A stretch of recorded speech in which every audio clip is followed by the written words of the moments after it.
Brands. They're like an overly insecure stranger at a party, frantically trying to convince you that they're more important than they actually are. Brands whisper sweet nothings into your wallet, promising you status, identity, and occasionally a better night's sleep. But what are brands really? And why do we keep falling under their spell?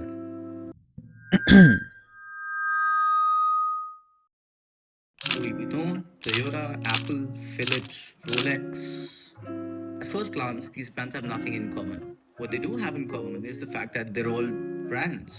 Thanks, I know I'm a genius. But what is a brand? Webster's dictionary defines a brand as a charred piece of wood, so I'm gonna look at other sources.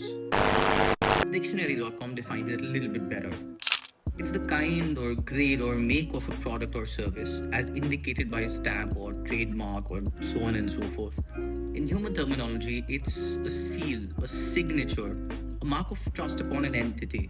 It's a reputation. A brand name is a name or a logo or the personality. Think of a brand as a Tinder profile of a company. It's filtered and curated and most probably stretching the truth to some degree, if not lying. You swipe right on Apple because it promises sleek, seamless, intelligent design. Based on such a carefully designed premium aura of the brand, you would expect the experience to be unparalleled and unbeatable. Which is exactly why it comes as a huge shock when you realize that your iPhone came without a charging brick, citing environmentalism, or when reports come in that their promises about privacy are not promises that are being kept. Brands, especially luxury brands, stand on the virtues of perceived status. People are intentionally led to misunderstand the mystique as a sign of class and exclusivity. Fact of the matter is that Nike hasn't been selling its shoes despite being a good product, that simply because there's too much of the product in the market. Meanwhile, Supreme realizes that the allure of exclusivity would be lost the moment that they must produce something. I mean, come on, we know what happened to Ed Hardy. The fakes flooded the market, everyone had those blingy t shirts, and then nobody wanted those blingy t shirts. It's a bit of a harsh truth, but let's face it, we're all suckers for brands. We're like magpies drawn to shiny logos and catchy slogans. Studies have shown that people would pay more for the bottle of water as long as it has a fancy label on it and says something like glacially sourced. Water, dude, I mean like the thing that falls out of the sky for free. But no, we want the one that says glacially sourced. It's entirely plausible that it's just coming from some tap somewhere, but and we wouldn't know. We will believe the logo and the branding and whatever marketing catchphrases they throw at us. And none of the claims are going to be investigated until and unless the company lands in hot water. Brands, at least the successful ones, play on insecurities. Like Calvin Klein underwear because it's particularly comfortable. It's usually less comfortable than bamboo silk, for example. You buy it because you think it's going to make you feel like or look like David Beckham, or someone who's taking your pants off. Which it might, but then you're playing exactly the game that they want you to. You're hiding your insecurities behind some brand. That's exactly what the brands like to play on. Now we come to the thick of it. Are brands actually worth their reputation? Short answer, sometimes. Long answer, not as often as they would like for you to think. Sure, let's say a Louis Vuitton bag may last 25 times longer than a cheap copy. It won't. A cheap branded bag is gonna cost possibly 1/20th as much as the actual product. It's simply not gonna last 20 times longer. So what are you actually paying for? Even if the product does last that long, you won't be able to see it. Nor would you know if the brand is relevant anymore. And even if it is, entropy will kick in, and it's really not going to be worth the price. The ratio between cost and quality is way out of whack because capitalism demands that we buy more. Products that last forever don't really inspire confidence in shareholders of a company. Planned obsolescence made sure of that. This is not even a new concept. Back in the 1920s, you had this thing called the Phoebus Cartel. It was an association of international corporations that came together to establish standards for the electrical devices, most notably the light bulb. Around a half dozen companies came together and conspired to make their products worse. The light bulb, made famous by Thomas Edison, had about a 1200 hour life. By 1923, most light bulbs work for 2500 hours. But then the Phoebus cartel decided that if their products last that long, they wouldn't make as much money. So they all decided to make their products worse and mark them down to work only for about 1200 hours. Product would break, would buy from them again, and profits wouldn't be that difficult to come by. People's cartel dissolved around the time that the Second World War was coming into force, but the idea remained. Fridges worked forever too, so did cars, so did smartphones, all until the companies decided that they shouldn't. About brands again. People don't buy brands for their inherent value, they buy it for their perceived value.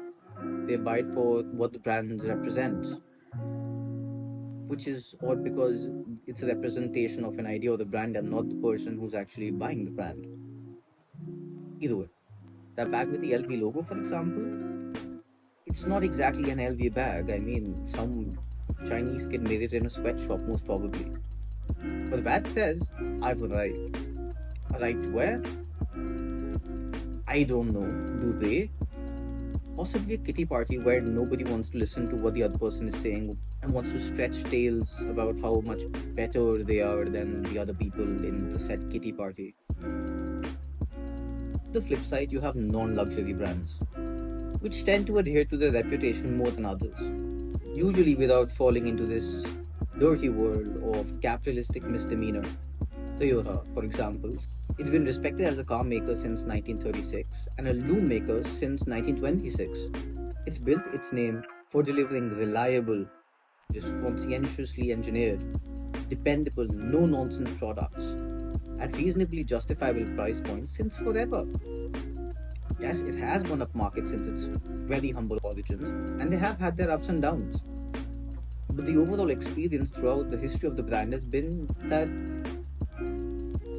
they can be trusted. While most brands understandably have been chasing profits, or been at least indulging in immorality or trends more than common sense, Toyota survived because it's kept its principles in check throughout nearly all of its history. Needless to say, Toyota is among a minority of companies that function that way. I will also say that ethics and morality don't really pay bills of companies, they don't pay salaries, they don't entice shareholders. But in the capitalistic hellscape that we live in, ethics are usually not a currency. Look at Jaguar, once a revered name in performance and style and comfort and luxury in the spirit of the traditional British gentleman, is now. Look at Mercedes, once a revered name for its over engineering, solidity, stately lines, reliability, dependability, tactile ergonomics. Now, to change the air conditioning, you have to take your eyes off the road and press something on a touchscreen and ultimately crash into a tree because it's your fault for feeling cold and or buying a Mercedes. With Volkswagen, they were known for building reliable, solid people's cars. And now it's known for badly engineered, software glitch ridden, expensive cars which are using a propulsion system which, in most case scenarios, simply doesn't work. Enough about cars, let's talk about fashion. You remember when people bought from Zara because they offered inexpensive but relatively high quality products? Stylish, not necessarily fashionable clothing? Well, capitalism reared its ugly head and said, let's make everything worse. Back in the day, let's say pre-industrial revolution, branding was about quality assurance, something to distinguish a blacksmith's horseshoes over another. Now it's a full-scale psychological operation. Companies don't really sell products, they sell dreams and bragging rights disguised as lifestyles, and they usually never really fit the bill. If you look at car ads, they would tend to show a car zooming down an open road in the Alps, and if you buy the car, the reality of the fact is you're stuck in traffic. But at least you're stuck in style. Marketing is a process of finding people and convincing them that they need your product, otherwise their life is incomplete. It's the sick golden goose of capitalism. Imagine being in a medical emergency, needing to give someone CPR or Heimlich maneuver, and you open YouTube and now you have to watch a 15-second unskippable ad or pay some money because them stealing data from you wasn't enough. Or even to the point when you get those spam calls about, about banks trying to sell you credit cards or state agents trying to sell you property. They don't care about what you're doing, or if you're busy, or if you're interested. They are going to buy your number from illegal sources to call you and piss you off just because they need to keep their company afloat. Brands also many times mess with our heads. You know how people refer to tissues as Kleenex or plaster as band-aids, or try to search something on the web as Googling. In some countries, they refer to all cola as Coke. What this does is, it makes your brain associate one particular product of one particular brand as an entire category of the product, which makes it more probable that you're going to give your money to that particular brand. And of course, there are darker sides still. Branding can create monopolies, distort markets. They mostly do perpetuate unethical practices. And I think fast fashion in general, they sell you clothes for peanuts. But what you don't see is the cost that's paid in sweatshops, with workers under dangerous working conditions, disgustingly low wages, and the environmental impact of it all. It's irreversible damage on all fronts. Buying a cheap piece of clothing might give you a dopamine hit, but that's more than anyone can say about the person who made it.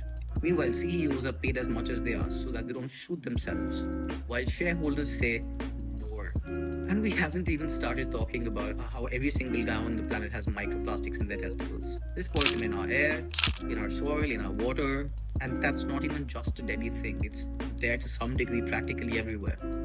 It's in the ocean. I mean, like, what do the fish do to deserve it? All because corporations need to keep on growing. They need to keep their shareholders happy. They need to survive. It wasn't long ago when Dior and Louis Vuitton were sued because of their nauseatingly exponential markups, while paying absolutely nothing to the people who made it. They had no intention to sell you a good product. Their intention was to make money. And if you could be fooled into believing that you were buying a good product, why wouldn't they fool you?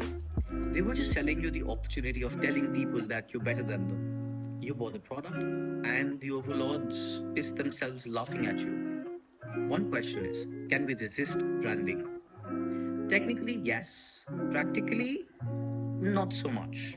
Even if you think that you're avoiding brands, the truth is you're probably just falling for another one, the one that promises the opposite of whatever the other brand was selling you. Even those minimalist brands that say that they're not like other brands, the fact is that they are brands. They are promising you something, and they may or may not deliver what they're talking about, and you wouldn't really know. It might make sense to go through the company's history, think about what their ideals are, the stories of their promoters, and go through their books, go to the factories, check the fabric, but nobody's got time for that. I mean, the way the world works is you see a shiny new thing and you say, take my money. At the end of the day, brands are like whatever comes across on your Instagram feed. It's carefully curated, possibly fake, definitely made to look better than things actually are, all in an effort to make you feel inadequate. So that's why you go out and spend money that you may not even have. On social media especially, you have those posts where someone's going to come up to you and say, what are you wearing? They're never going to ask, what are you? In a way though, I can probably give you some insight. You are a human being. You're the product of your context, environment, and experiences. You have your own ideals, your own trains of thought, and a sense of morality which makes you take the decisions that you do. You are a brand. You're partly a sum total of your public perception. And to be fair, that's what most people care about anyway. You are more than that, but who cares? Point is, you are a brand. And what you don't need is a ridiculously overpriced shoe to make you feel better about yourself. A part of luxury is the masochistic desire to be humiliated by the salesman or whoever else. And that's kind of why these things sell. If you look at this Hermes ad, I mean, look at the model. She's looking away. She's not interested in selling it to you. She seems particularly disgusted to be around you. It's the allure of unattainability, which is what you're interested. You don't know how good the fabric is. You can't even see the pattern properly. They aren't selling you the product. They're selling you a bragging right. And a lot of people are going to fall for that. But also you don't need Crocs, because in that case you've already lost everything. Just remember, life is too short and important to take brands particularly seriously. Except this channel. This channel is like really good, I promise. Like, you would know, because why would I lie to you? I mean, after all that I've told you, you can trust me, right? So yeah, like and subscribe and share and tell all of your friends. So yeah, like and subscribe and tell all of your friends, because I mean you wanna seem cool, right? That you have such great content on your feed, and so yeah, do that. Ciao.